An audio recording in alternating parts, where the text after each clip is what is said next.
अस्सलाम वालेकुम everyone, I am fine and I hope you all will be fine. तो तमाम दिखने वालों को मेरी जानिब से सुबह बखैर। और मैं करने जा रही हूँ नाश्ता, जो कि मैं पहले ही तैयार कर चुकी हूँ। और आपको दिख रहा है मेरे पास है फ्राइड राइस और कबाब। तो फिर करते हैं नाश्ता।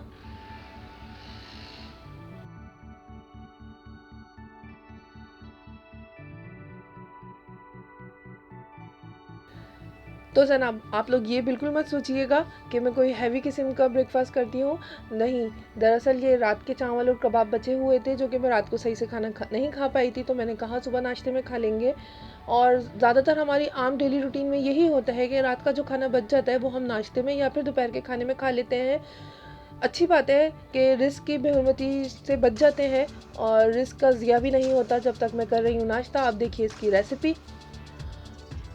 जी जनाब, ये चाइनीज़ राइस बिल्कुल भी नहीं, ये वेजिटेबल राइस है, यानी सब्ज़ी पुलाव जिसे कहा जाता है। पर सब्ज़ी पुलाव में बैंगन यूज़ होता है, जो कि हमारे पास अवेलेबल नहीं था, तो उसकी जगह मैंने पोटैटो को एडजस्ट कर दिया है, क्योंकि मैं पोटैटो को हर जगह एडजस्ट कर सकती हूँ, because I am a potato lover. और देखा जाए तो एक अच्छी बात भी है कि आपके पास जो चीज़ मौजूद है आप उसके साथ कोई इन्वेंशन करें, ना कि आप एक रेसिपी पकड़ के बैठ जाएं और अगर आपके पास इंग्रेडिएंट्स ही मौजूद ना हो तो फिर आपको वो रेसिपी ही छोड़ना पड़ जाए कि आपके पास फ़लाँ चीज़ नहीं है या फ़लाँ चीज़ नहीं है, तो आप वो काम नहीं कर सकते। तो अपनी क्रिएटिविटी दिखाइए और जो आपके पास अवेलेबल चीज़ें हैं आप उसी में ही कुछ इन्वेंशन करके दिखाइए। यहाँ पे मैंने सब्जियों को चाइनीज़ के स्टाइल से कट किया था और चाइनीज़ के ही स्टाइल से मैंने इसको पकाया था, तो बिल्कुल ये चाइनीज़ का ही टेस्ट दे रहा था और वाकई सबको बहुत अच्छा लगा। कोई भी नहीं पहचान सका कि ये मेरी अपनी इन्वेंशन है और मुझे बहुत खुशी हुई। आप लोग भी कभी ट्राई करके देखिएगा कि कितनी खुशी होती है अगर आप कोई चीज़ इन्वेंट करते हैं, कोई चीज़ क्रिएट करते हैं, ना कि आप कोई एक रेसिपी लेकर बैठ जाएं और आप फिर आपसे कोई पूछे तो आप सिर्फ ये कहेंगे कि फ़लाँ की रेसिपी आप इससे बना के देख लो। पर अगर आप खुद से कुछ चीज़ क्रिएट करेंगे, कोई अपनी इनोवेशन दिखाएंगे, तो आपको बताते हुए भी बहुत खुशी होगी। इस तरह से आपके अंदर की सलाहियतें निकल के बाहर आती हैं और आपको क्रिएटिविटी दिखाने का मौका मिलता है। ये चीज़ आप सिर्फ रेसिपी तक महदूद ना रखें, आप ज़िंदगी के हर शोबे में, हर फील्ड में इस बात का इम्प्लीमेंट कर सकते हैं कि आपको खुद से कुछ करके दिखाना है। और ज़िंदगी का इम्तिहान भी यही है कि अल्लाह ताला ने आपको जो अता किया है, आप अपनी लिमिटेशन के अंदर रह कर, आपके पास जो रिसोर्सेज हैं आप उसके अंदर रह के क्या क्या क्रिएटिविटी दिखा सकते हैं और आप क्या क्या कर सकते हैं। तो मेरा तो कहना यही है कि आपके पास जो है, जैसा है, उसमें खुश रहना सीखिए और इस तरह से जो आपको खुशी हासिल होगी वो बिल्कुल प्राइसलेस है।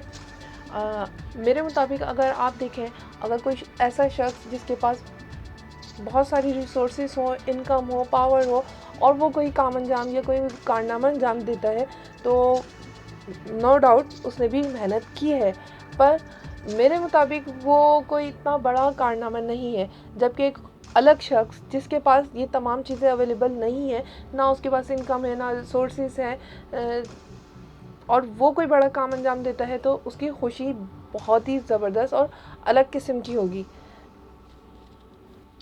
अगर आप सर्च करें तो ऐसे लेजेंड्स बहुत सारे हैं जो पहले कुछ भी नहीं थे, पर उन्होंने ये सोचकर अपने आप को नहीं बैठाया कि हमारे पास ये चीज़ें नहीं हैं तो हम कुछ नहीं कर सकते। उन्होंने अपनी विल पावर यूज़ की, इनर पावर यूज़ किया, अपनी क्रिएटिविटी दिखाई और आज वो दुनिया पे छाए हुए हैं।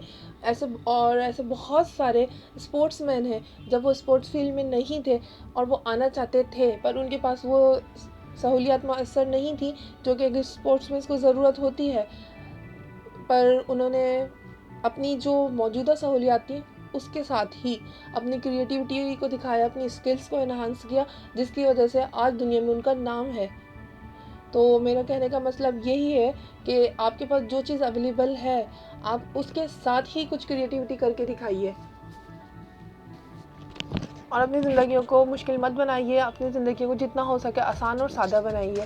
जैसे मैं कहती हूँ, सिंप्लीफाई योर लाइफ। ख़ास तौर पर ख़वातीन जो हैं वो ज़्यादातर दूसरों की चीज़ों को देखकर हसद में मुब्तला हो जाती हैं और वो आदमियों से फरमाइशें करती हैं कि हमें ये चाहिए, हमें वो चाहिए, और आदमियों को प्रेशराइज़ करती हैं। एक जगह मैंने एक हदीस पढ़ी थी कि रोज़े महशर ज़्यादातर आदमी जो जहन्नुम में जाएंगे वो जाएंगे औरतों की वजह से, क्योंकि औरतें उनको फ़ोर्स करती हैं कि हमें ये चीज़ ला के दो। इस वजह से फिर आदमी जायज़ नाजायज़ तरीके से पैसे कमाते हैं झूठ बोलकर, जो कि सबसे बड़ा गुनाह है झूठ। और उस तरह वो अपने कारोबार में झूठ बोलते हैं जिससे उनके काम में बरकत भी नहीं रहती, और फिर इस चीज़ का भी गुनाह औरत के ही सर है। इसीलिए कहा गया है कि ज़्यादातर मर्द जो हैं जहन्नुम में औरतों की वजह से जाएंगे।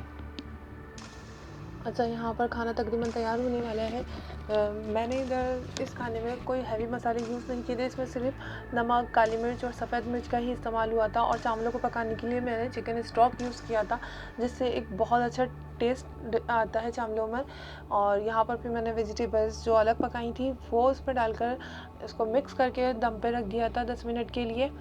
और यहाँ पे खाना तैयार हो चुका था और मेरा खाने का बिल्कुल भी मूड नहीं था, क्योंकि मुझे करना था इसके बाद काफ़ी ज़्यादा काम, क्योंकि मुझे एक सूट की करनी थी मुकम्मल तैयारी, और उस सूट पे मुझे करनी थी थोड़ी डिज़ाइनिंग, जिसके लिए मैं फ़ौरन से ही बैठ गई थी और उसी वजह से मैं ज़्यादा कोई व्लॉग बना नहीं सकी।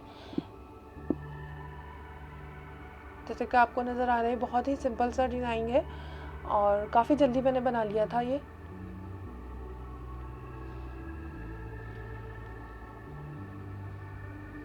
बस आपको इसमें थोड़ी नाप तोल की ज़रूरत होती है। बस ध्यान से एक दफ़ा आप ये काम कर लें तो बहुत इजी हो जाता है। यहाँ पर देखिए मेरा डिज़ाइन भी बिल्कुल तैयार हो गया है और मैं अपने ब्लॉग को यहाँ पे करूँगी एंड, क्योंकि बहुत मैं थक चुकी थी। तो अल्लाह हाफ़िज़।